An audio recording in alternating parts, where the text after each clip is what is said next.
Sea cada uno de ustedes bienvenido, cada uno en particular por nombre, por familia, sean bienvenidos. Le doy gracias a Dios por la oportunidad de estar aquí con ustedes. Ya por algún tiempo que no estábamos acá. Le doy gracias al pastor Eduardo también por permitirnos estar acá, al liderazgo de la iglesia. Me acompaña mi esposa Luz, que está ahí atrás, y Dios bendiga a la familia también que está acá. Bienvenido mi hermano Moisés, que nos conocimos allá en California y hoy está acá. Me alegro de que estés acá y le damos gracias a Dios de poder ver el rostro de cada uno de ustedes que hemos visto antes. Y estamos pastoreando en Simi Valley, California, y ahí estamos por la gracia del Señor. El Señor nos ha bendecido en medio de la pandemia y todo lo que está sucediendo. El Señor nos ha bendecido, ha sido fiel. El Señor sigue triunfante. Él todavía está sentado en su trono, todavía es cabeza de la iglesia. Así es que la iglesia todavía sigue victoriosa en la tierra, a pesar de todas las circunstancias. Nos ponemos de pie, por favor, y vamos a leer dos versículos que tenemos para este día. Y quisiera que habláramos bajo el tema que es un poco común para algunos: la iglesia para la iglesia y para el mundo. Ahora, la iglesia para la iglesia y la iglesia para el mundo. Pero la iglesia para la iglesia y la iglesia para el mundo no puede ser la iglesia para el mundo si no es a través de la gracia salvadora y la gracia transformadora. Son dos aspectos de la gracia que no solo nos salva, sino que nos transforma, ¿verdad? Y nos sigue transformando. No termina en el momento de la salvación, sino que esa santificación progresiva del alma continúa hasta que el Señor complete la obra perfecta en nosotros. Pero tenemos que entender por qué la iglesia para la iglesia y por qué la iglesia para el mundo. Somos un pueblo de un solo libro que se llama la Biblia. Los demás libros son buenos y ayudan, y hay libros que forman, hay otros que informan y hay otros que deforman. Pero la Biblia nos transforma. La Biblia nos transforma. Este es el único libro que tiene el poder de transformar. Entonces, si queremos ser la iglesia que Dios quiere que seamos y entender cuál es el diseño de Dios para la iglesia, tenemos que ir a la Biblia. Si queremos entender qué es lo que significa la iglesia para el mundo en el diseño de Dios, tenemos que ir a la Biblia. Si queremos entender la gracia salvadora y la gracia transformadora que hace a la iglesia para la iglesia y la iglesia para el mundo, tenemos que ir a la Biblia. Libro de Tito, la carta del apóstol Pablo a su hijo en la fe, a Tito, que le da un ejemplo una guía para conquistar la isla de Creta. Y vamos a ver en esta hora, con la ayuda del Señor, el capítulo 2 del libro de la carta del apóstol Pablo a Tito. Y vamos a leer el versículo 11 y el versículo 12. Vamos a partir de estos dos versículos. Y por favor no vaya a cerrar la Biblia en el libro de Tito, porque vamos a ver varios versículos. Y vamos a ver estos dos versículos.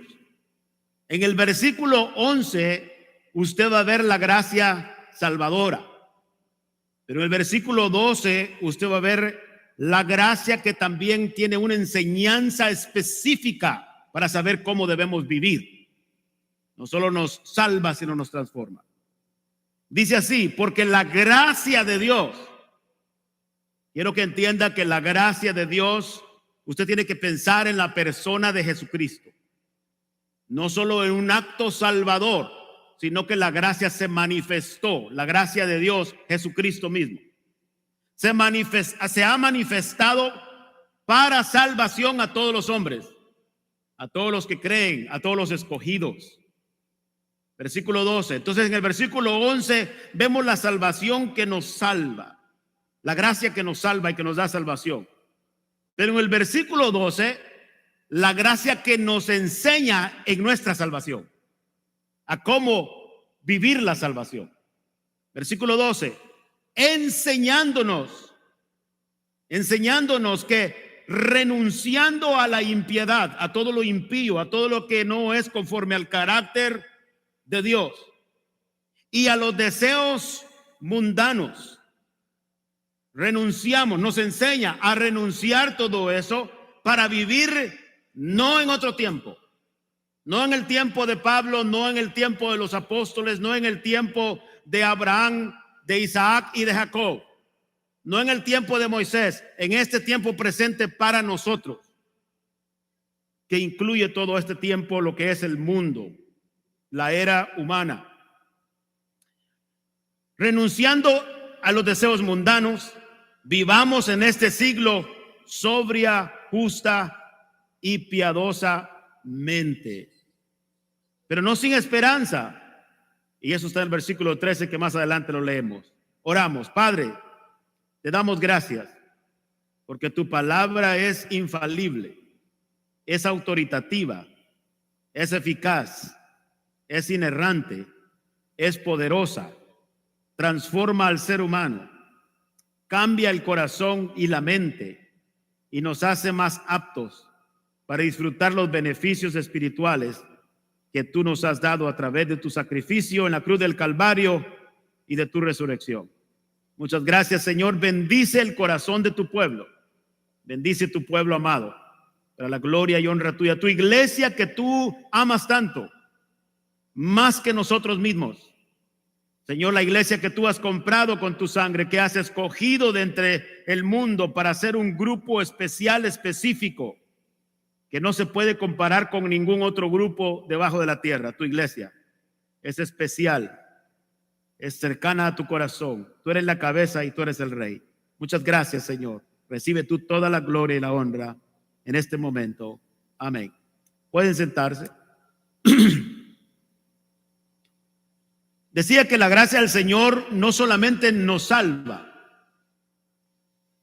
pero también nos sigue transformando. Y el propósito de la transformación de la gracia es para que seamos genuinos, seamos auténticos, que no seamos personas de que nos aferramos a verdades bíblicas, pero que no tenemos una fe auténtica, una conducta auténtica y genuina conforme al corazón y conforme al carácter de Dios.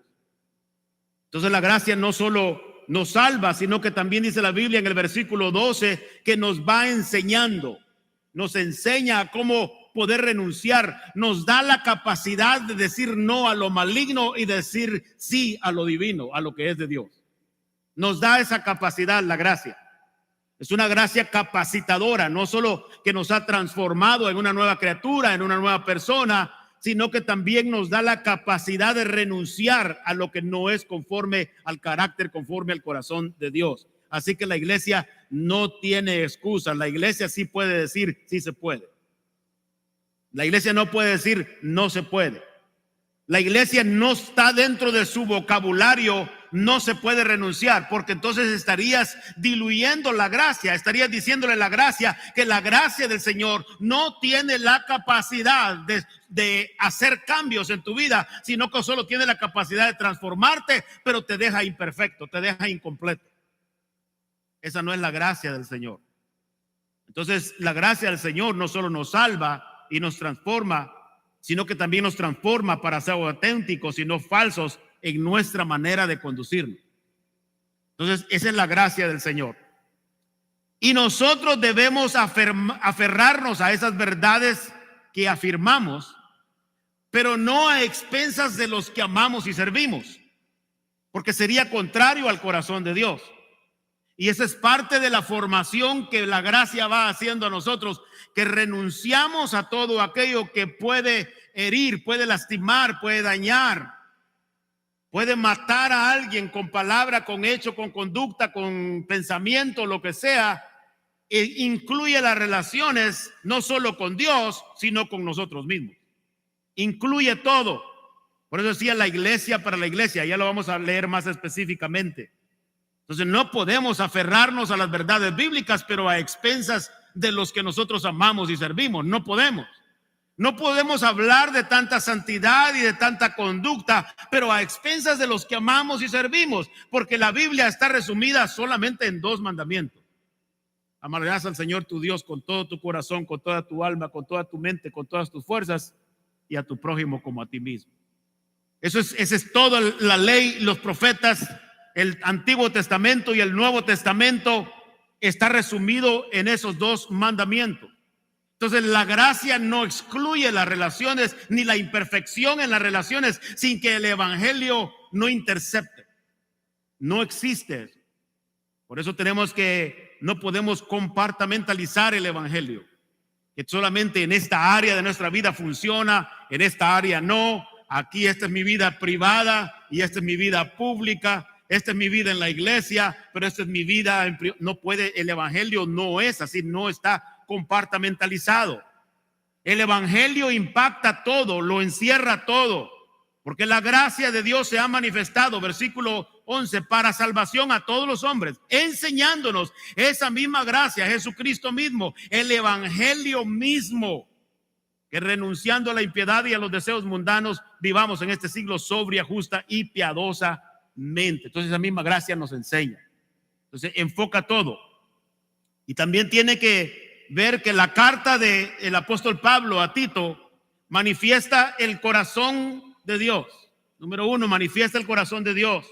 Lo otro que manifiesta también es el diseño de Dios para la iglesia, cómo debe de ser la iglesia, cómo debe de establecerse la iglesia, y el llamado y propósito de los ancianos o del liderazgo para corregir las deficiencias de la iglesia. Es bien importante que entendamos eso.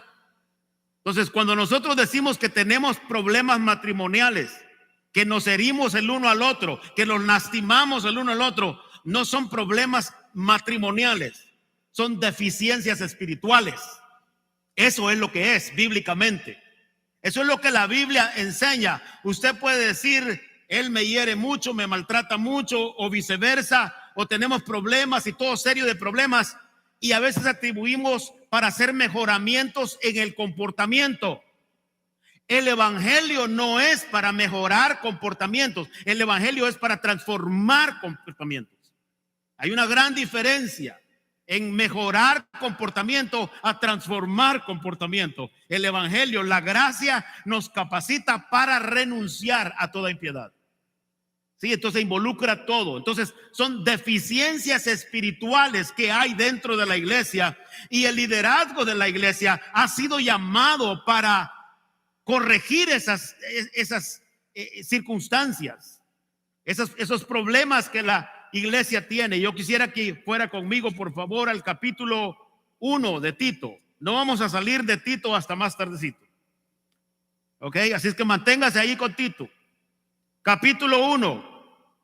Y le dice el apóstol Pablo a Tito, en el versículo 5 del capítulo 1. Lea por favor ahí conmigo. Y dice así: por esta causa te dejé en Creta.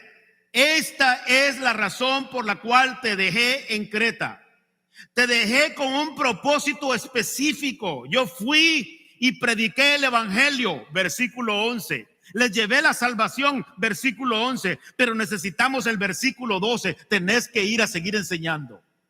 Tenés que ir a seguir ministrando la iglesia, para que la iglesia no solo ha sido salvada, sino que también la iglesia tiene que seguir siendo transformada, renunciando a todo.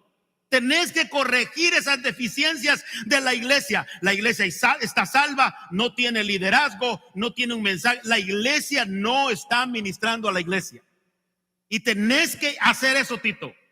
Yo ya fui y prediqué, establecí grupos de creyentes, pero se han quedado sin liderazgo y los falsos maestros están llegando, la conducta equivocada está llegando, no son sanos en su fe, no son genuinos, no son auténticos, aunque se aferran a cierta verdad, pero su conducta contradice la verdad. Sí, entonces está hablando en el versículo 11, dice claramente voy a leerlo sin usted necesariamente regresar, porque la gracia de Dios se ha manifestado para salvación a todos los hombres, enseñándonos que renunciando a la impiedad y a los deseos mundanos, vivamos en este siglo sobria, justa y piadosamente. Entonces el apóstol Pablo: Tito, quiero que continúes haciendo eso. Tienes que seguir enseñando, y para eso te he establecido y te he dejado ahí. Versículo 5, volvemos. Por esta causa te dejé en Creta, una misión específica, para que corrigieses lo deficiente.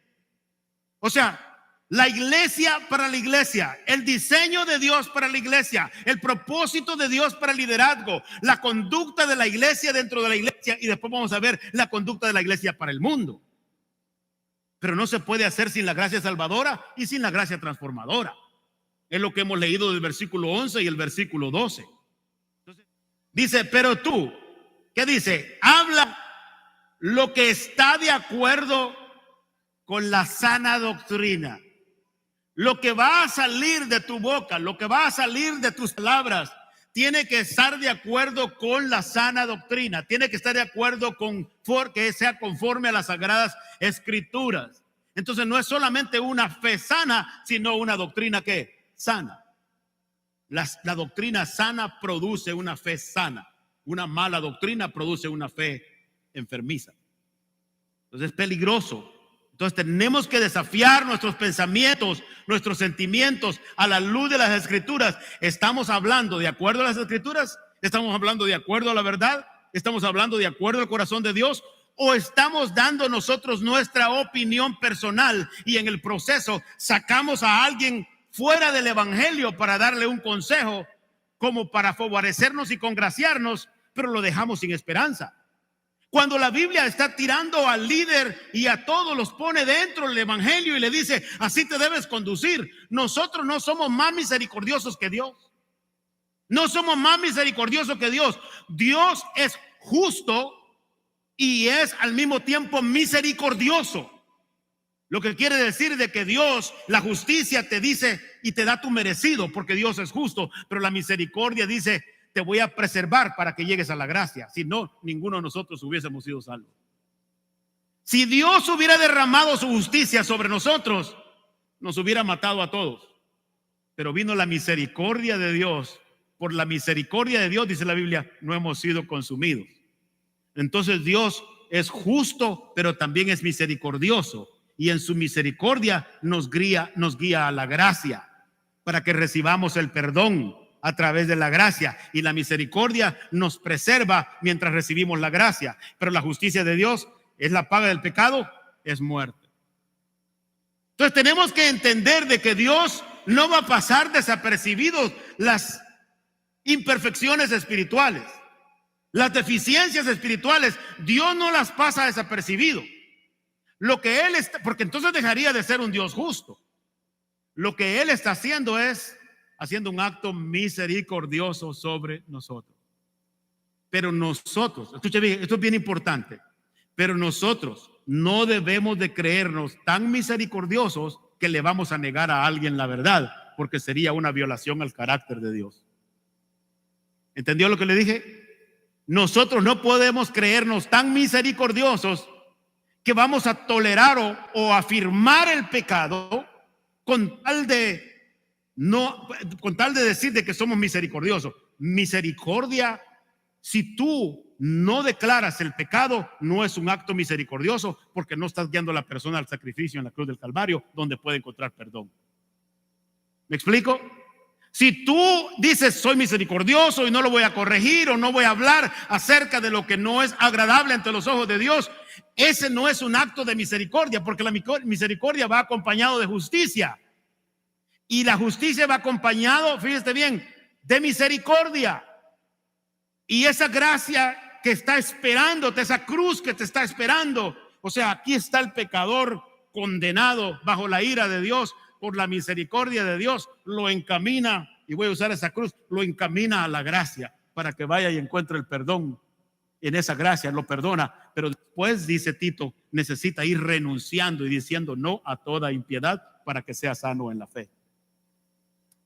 Entonces tenemos que entender la gracia del Señor, tenemos que entender la misericordia del Señor, pero también tenemos que entender la justicia de Dios. Dios es justo, Y Él obra simultáneamente. Todos sus atributos obran simultáneamente. No solamente Dios es amoroso acá y aquí es justo, pero no es amoroso.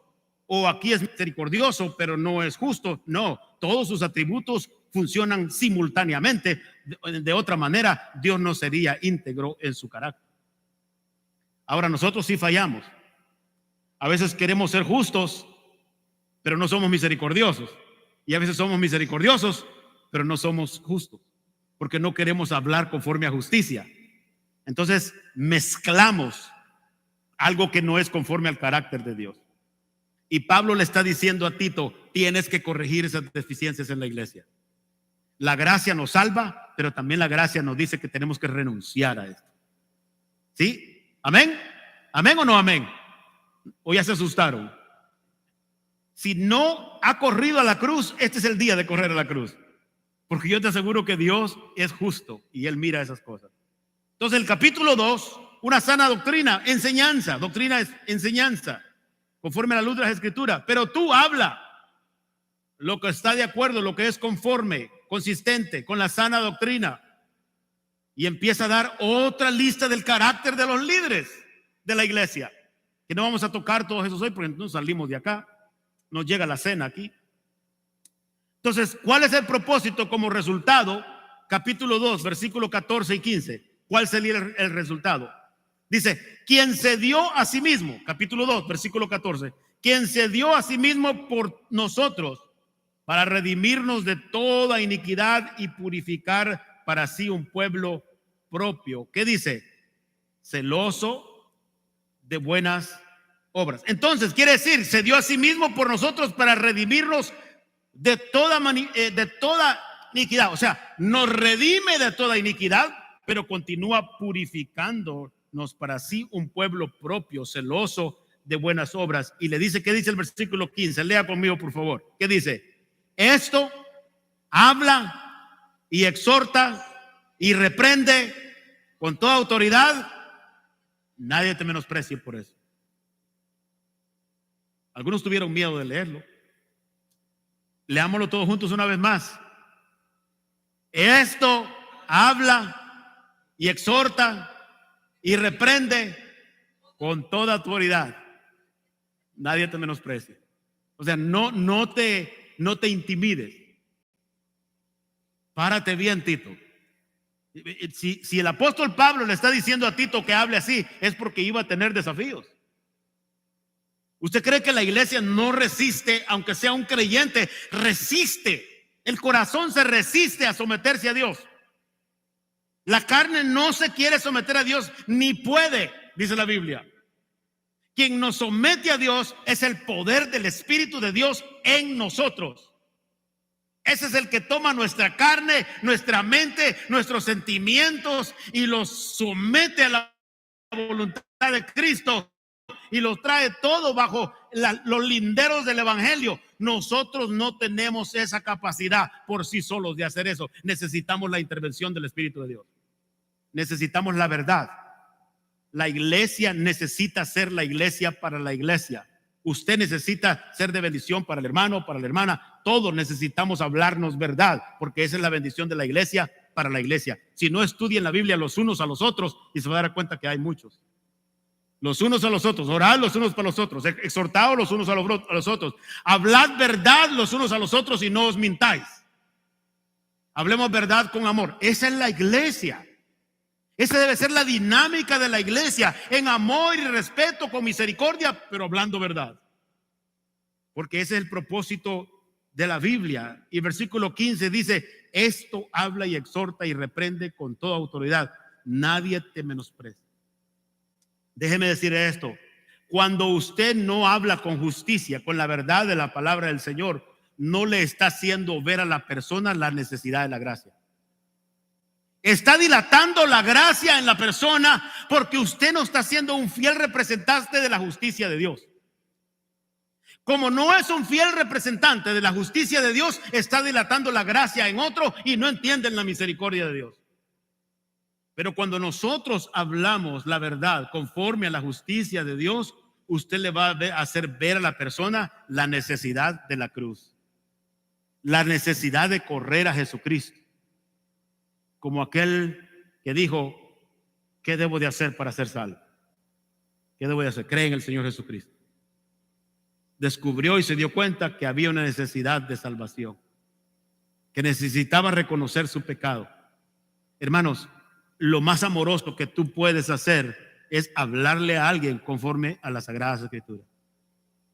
¿Por qué? Porque le estás dando esperanza. Y eso es lo que leímos en el versículo que leímos, guardando la esperanza, versículo 13 del capítulo 2, guardando la esperanza bienaventurada y la manifestación gloriosa de nuestro gran Dios y Salvador Jesucristo. O sea, hermano, somos salvos, renunciamos a todo y en espera de que un día Jesucristo aparezca por nosotros.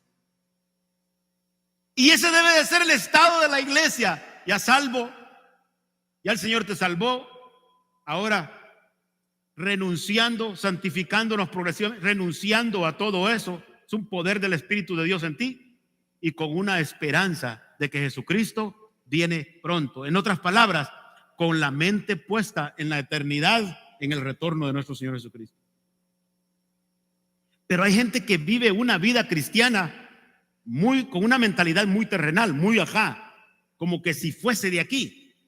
Nosotros no somos de este mundo. Vivimos en este mundo, pero no somos de este mundo. Entonces yo te hago una pregunta hoy. ¿Estás viviendo a la luz de la eternidad, a la luz del retorno del Señor Jesucristo, o estás viviendo como que nunca va a venir? Porque si vives conforme Él va a venir, entonces hay que hacer lo que dice el versículo 12. Hay que renunciar a toda impiedad porque somos salvos, porque el Señor nos ha salvado. Y ese es un pueblo celoso de buenas obras. Es un pueblo que está celoso de buenas obras. Eso es bien importante. Entonces, entendamos eso claramente, los versículos 14 y 15. Pero la iglesia no se queda ahí nada más. La iglesia no solo es la iglesia para la iglesia. Tenemos que ser también la iglesia para el mundo. No es solamente de venir y congregarnos y estar acá alabando al Señor y eso es todo. No, la iglesia, si vamos a Mateo capítulo 28, 18 en adelante al 20, vemos que la iglesia en el proceso de discipulado es la iglesia también para el mundo. Pero amados hermanos, creo que ha quedado claro en estos versículos que hemos leído la gran necesidad de ser la iglesia para la iglesia. Necesitamos apoyar a nuestros líderes que están buscando el rostro del Señor, que están tratando de vivir vidas a la luz de las Escrituras, para que nos hablen la verdad y nos enseñen la verdad. ¿Que duele? Sí duele cuando nos hablan la verdad. Pero mire, es mejor que nos den un golpe temporal que duele y no que Dios vaya a dar un golpe eterno de condenación eterna. Es preferible que nos duela aquí ahora, hermanos. Créame sinceramente, el dolor temporal es preferible. Si es necesario, dice el apóstol Pedro, tendréis que padecer y pasar por ciertas tribulaciones. Si es necesario, Dios tiene que meterte ahí para que tu fe sea aprobada, para que tu fe sea purificada, para que tu fe sea auténtica. Tú no quieres morir para darte cuenta si eras creyente o no. Tienes que saberlo hoy. Tienes que entenderlo hoy. Tienes que sentirlo hoy. Un segundo después de que te mueras será demasiado tarde para saber si eres o no. Necesitamos saber en este momento. Amén. Amén o no amén. Necesitamos saber hoy, no mañana, hoy. Hoy. Porque si tú y yo morimos hoy y que cuando cierras tus ojos acá y los abres en el ámbito espiritual, yo no quiero darme cuenta ahí que era falso. No quiero darme cuenta ahí que no era auténtico. No es ahí donde yo quiero llegar para darme cuenta que era un religioso. Sí, entonces el apóstol Pablo le dice a Tito, corrige esas deficiencias espirituales para ver los que son sanos en la fe y ver la necesidad de que otros a lo mejor necesitaban convertirse. Porque nadie tiene la capacidad de ser sano en la fe por sí mismo. Esa es una obra del Espíritu de Dios. Entonces, ¿cuándo quieres saber si tienes una fe genuina? ¿Cuándo? ¿Cuando te mueras? Está establecido para los hombres que mueran una sola vez y después de esto, el juicio. No hay otra oportunidad. No creas que vas a estar en el limbo purificando tus pecados allá y andas en el espacio y cuando ya estás bien purificado te toma Pedro y te mete ahí no. Esas son otras creencias. La Biblia dice claramente que está establecido para los hombres que mueran una sola vez y después de esto dice el juicio. Viene el juzgamiento. Para los hijos de Dios no es el juzgamiento del gran trono blanco, eso es para los impíos. Para nosotros es el tribunal de Cristo, para probar nuestras obras, las que fueran hechas con una motivación correcta, que agradaba a Dios, y las que no fueron hechas con una motivación correcta, ni espere recompensa por ello. No, esas se queman en el proceso. Solo aquellas que fueron hechas con una motivación genuina delante de Dios.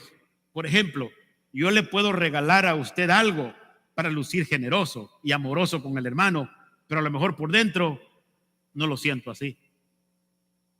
Ni espere que voy a recibir recompensa por haberle regalado algo al hermano. Y yo lo único que quería es lucir generoso, que soy muy dadivoso, pero por dentro no quería dárselo. Pero aproveché la ocasión, era importante para yo lucirme bien. ¿Usted cree que Dios me va a recompensar por eso? No, eso se quema. ¿Cuántas cosas no haremos así, verdad? Entonces necesitamos purificar nuestro corazón, nuestra mente. No nos confiemos, amados hermanos. Amado amigo que estás aquí, no te confíes. El tiempo está determinado, el tiempo está listo. Pero no quiero dejarlos con la siguiente parte del tema, porque me van a decir usted, ¿y ahora dónde está la iglesia para el mundo? ¿Verdad? Vamos al capítulo 3. Capítulo 3.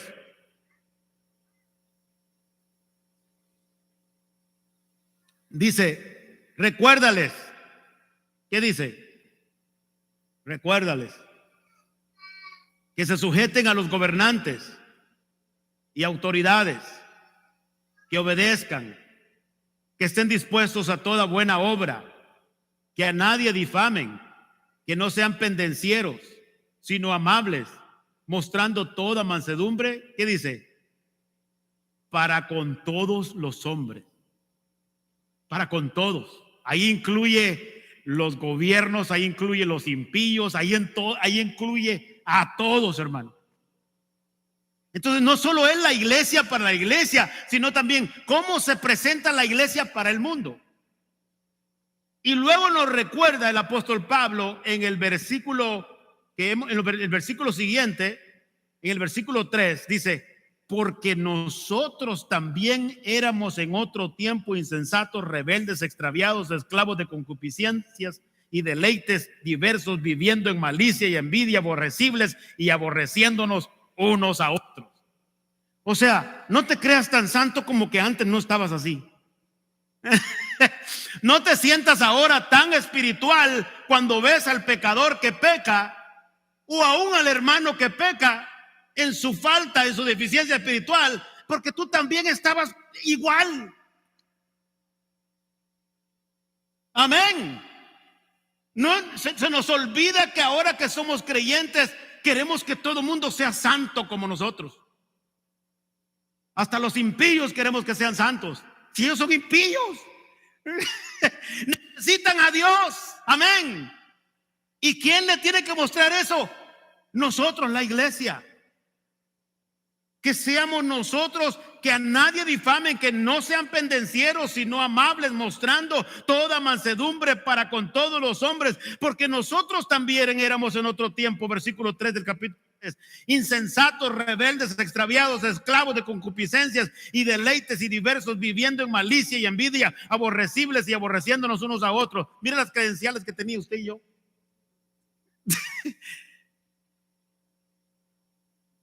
Qué bonitos éramos, ¿no? Como dices por allá en mi pueblo, qué chulo se veía usted antes. Qué precioso era usted. Y yo, aborreciéndonos unos a otros, aborrecibles. Nadie nos quería en algún tiempo. Aborreciéndonos, envidia, malicia, deleites diversos, concupiscencias, esclavos, extraviados, rebeldes, insensatos. Y hay otra lista en otros lugares, grande también. Eso éramos. Y le dice Pablo a Tito, dile a la iglesia que sean respetuosos, que traten bien a las personas, que presenten buenas obras, aún con los impíos, porque eso éramos antes nosotros. Pero muchas veces la iglesia se encierra en sus cuatro paredes y se cree tan santo que ya no puede ni siquiera estar con un impío porque siente que se contamina, en vez de ser luz en medio de las tinieblas. Amados hermanos, por eso la iglesia está siendo detenida en su andar, porque no ha entendido el diseño de Dios para la iglesia. La iglesia se encerró, la iglesia se encajonó y solo se mete y le echa llave a la puerta. No puede ser la iglesia así. La iglesia es para el mundo, para mostrar a los hombres las buenas obras de la iglesia. Eso es bien importante. Y mire cuál era el propósito de todo eso. Entonces vimos eso, cómo le habla para que puedan entender ellos. Por eso nos dice que en el versículo 4, pero cuando se manifestó la bondad de Dios nuestro Salvador y su amor para con los hombres, nos salvó. No por obras de justicia, oiga bien, no por obras de justicia que nosotros hubiéramos hecho, sino por su misericordia, por el lavamiento de la regeneración y por la renovación en el Espíritu Santo. ¿Usted qué cree? ¿Que usted vino a Cristo el Señor porque usted era bueno? Hay gente que dice, cuando deje esto y deje el otro, entonces me voy a hacer creyente. ¿Y tú crees que vas a venir, si dejas todo eso, vas a venir mejor? Si tus justicias son como trapos de inmundicia delante de Dios, entonces ¿qué tienes que ofrecerle? Absolutamente nada. Nomás corre al Señor. Corre a Él solamente. Él te va a perdonar. No hay pecado que Él no pueda perdonar.